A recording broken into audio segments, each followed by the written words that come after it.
안녕하세요, 여러분. 혹시 그거 아세요? 땅으로 툭 떨어지는 사과랑 밤하늘에 떠 있는 저 달이요. 사실은 같은 원리로 움직이고 있다는 거. 전혀 상관없어 보이는데 말이죠. 오늘 이 둘 사이에 숨겨진 엄청난 비밀, 그 연결고리를 한번 찾아가 보려고 합니다. 우리 주변의 작은 움직임에서 시작해서 저 넓은 우주를 지배하는 원리까지 같이 한번 파헤쳐 보시죠. 자, 그럼 바로 본론으로 들어가 볼까요? 오늘의 핵심 질문입니다. 떨어지는 사과, 그리고 궤도를 도는 달, 이 둘의 공통점은 과연 뭘까요? 진짜 무슨 상관이 있을까 싶죠? 바로 이 질문에 대한 답을 찾아가는 게 오늘 우리가 함께 떠날 탐험의 목적입니다. 좋아요. 이 거대한 퍼즐을 풀기 위해서 우리 첫 번째 조각부터 맞춰보죠. 모든 이야기의 시작점이라고 할 수 있는데요. 바로 중력에 의한 가장 순수한 움직임, 자유낙하에 대해서 먼저 알아보겠습니다. 네, 맞아요. 모든 이야기는 바로 이 중력에서 시작돼요. 질량을 가진 거라면 이 세상 모든 것들이 서로를 끌어당기는 힘이죠. 정말 우주적인 힘이에요. 앞으로 우리가 얘기할 모든 움직임은 바로 이 중력이라는 무대 위에서 펼쳐집니다. 자, 그럼 자유낙하가 뭐냐? 정말 간단해요. 일단 지금부터는 공기 저항이라든지 바람이라든지 이런 방해꾼들은 잠시 없다고 생각해 볼게요. 오직 중력의 힘만 받아서 떨어지는 그 순수한 상태, 그걸 바로 자유낙하라고 부르는 겁니다. 그리고 여기서 이 숫자가 진짜 중요합니다. 9.8m/s 제곱. 이게 뭐냐면 바로 지구의 중력 가속도인데요. 말이 좀 어렵죠? 쉽게 말해서 지구가 물체를 끌어당기는 힘 때문에 떨어지는 물체의 속도가 1초가 지날 때마다 초속 9.8m씩 더 빨라진다는 뜻이에요. 그러니까 1초 뒤엔 9.8m, 2초 뒤엔 19.6m 이런 식으로 점점 더 가속이 붙는 거죠. 자, 좋습니다. 그냥 아래로 뚝 떨어지는 건 이제 알았어요.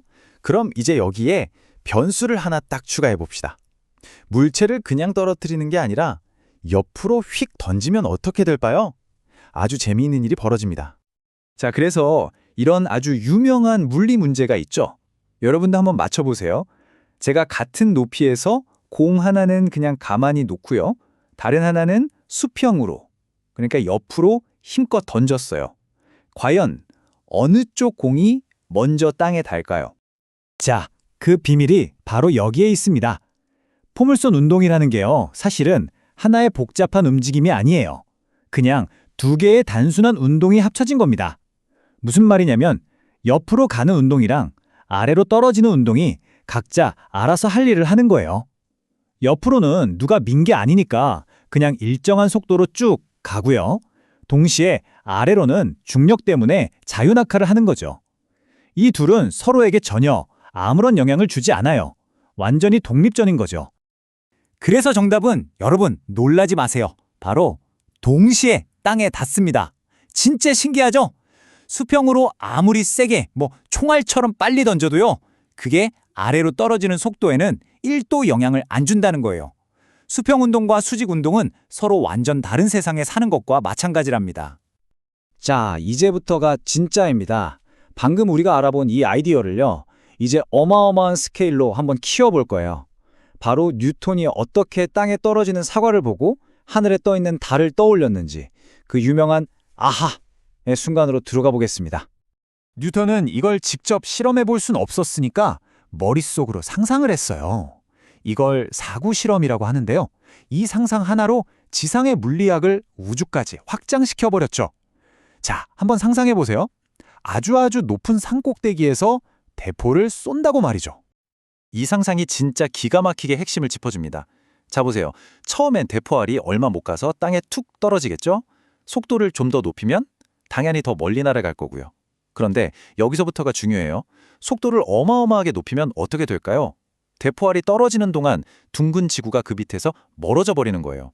그리고 마침내 초속 8km라는 엄청난 속도에 도달하는 순간 대포알이 떨어지는 그 곡선이랑 지구가 휘어지는 곡선이 정확히 일치하게 됩니다. 결과는 대포알은 영원히 땅에 닿지 않고 계속 떨어지게 되는 거죠. 그러니까 이 완벽한 조화를 보세요. 수평으로 초속 8km를 날아가면 그 1초 동안 중력 때문에 약 5m를 아래로 떨어지거든요.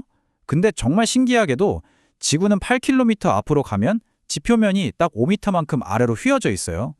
떨어지는 높이랑 지구가 휘는 정도가 정말 기가 막히게 딱 들어맞는 거죠. 네, 바로 이것이 궤도의 진짜 정체입니다. 우리가 흔히 생각하는 것처럼 그냥 둥둥 떠다니는 게 아니에요. 궤도는요, 끊임없이 떨어지고 있는 상태입니다. 너무 빨리 앞으로 가기 때문에 자신이 떨어지고 있는 땅을 영원히 빗나가면서 계속 추락하는 상태, 이게 바로 궤도 운동인 거죠. 자, 궤도는 곧 낙하다라는 정말 놀라운 사실을 알게 됐습니다. 그럼 이제 마지막으로 이 엄청난 원리가 우리 세상과 저 넓은 우주를 어떻게 움직이고 있는지 그 큰 그림을 한번 확인해 보도록 하죠. 이게 그냥 머릿속 상상으로 끝나는 게 아닙니다. 뉴턴의 이 생각 하나가요, 하늘에 떠 있는 인공위성, 그리고 밤하늘의 달, 더 나아가서 태양 주위를 도는 모든 행성들의 움직임까지 전부 다 설명해 버립니다. 우리가 쏘아 올린 인공위성이나 저 거대한 행성이나 알고 보면 다 똑같은 원리로 움직이고 있었던 거예요. 다시 말해서 중력이 마치 보이지 않는 끈 같은 역할을 하는 거죠. 궤도를 도는 물체가 저 멀리 우주로 휙 날아가 버리지 않게 계속해서 안쪽으로 꽉 붙잡아 매주는 거예요. 이렇게 중심으로 당기는 힘을 우리가 어려운 말로 구심력이라고 부르는 거고요. 결국 중력이라는 아주 단순한 규칙 하나가 이 모든 행성과 달, 위성들을 마치 정교한 시계처럼 착착 움직이게 만드는 겁니다. 이렇게 여러 힘들이 서로 영향을 주면서 안정적인 질서를 만들어내는 걸 우리가 역학 시스템이라고 부릅니다. 어찌 보면 중력이야말로 혼돈의 우주에 아름다운 질서를 부여하는 그런 근본적인 설계도라고 할 수 있겠네요. 자, 오늘 사과 하나에서 시작해서 달과 행성의 움직임까지 알아봤습니다. 이제 우린 알죠? 궤도는 영원한 추락이라는 걸요. 그런데 여기서 마지막 질문이 하나 남습니다. 만약 계속 떨어지고 있는 거라면 왜 달이나 인공위성들은 속도가 줄어서 언젠가 땅에 쾅 하고 부딪히지 않는 걸까요? 무엇이 그들을 지치지 않고 영원히 떨어지게 만드는 걸까요? 그 답은 아마 우리가 다음에 풀어볼 또 다른 재미있는 이야기가 될 것 같네요.